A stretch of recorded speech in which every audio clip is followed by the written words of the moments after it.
Hallo zusammen, schön, dass ihr wieder eingeschaltet habt. Im letzten Video haben wir uns hauptsächlich dem Motorraum gewidmet. In diesem Video geht es nun um den Innenraum.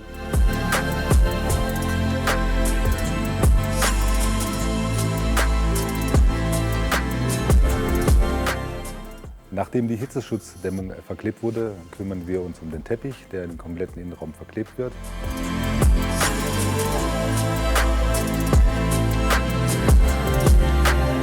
Im Anschluss wird dann die Schaltkulisse montiert und die dazugehörigen Kabel im Innenraum verlegt. Im Nachgang wird sich dann um die Armaturentafel gekümmert.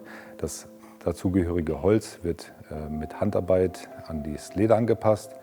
Instrumente werden verbaut und das Lenkrad installiert.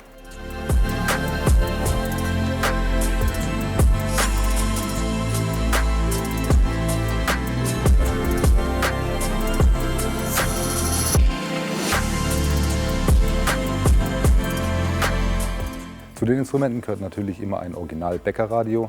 In diesem Fall hat sich der Kunde ein Surround-System gewünscht mit dazugehörigen Hoch- und Tieftönern und einen Subwoofer, der unter dem Sitz verbaut ist.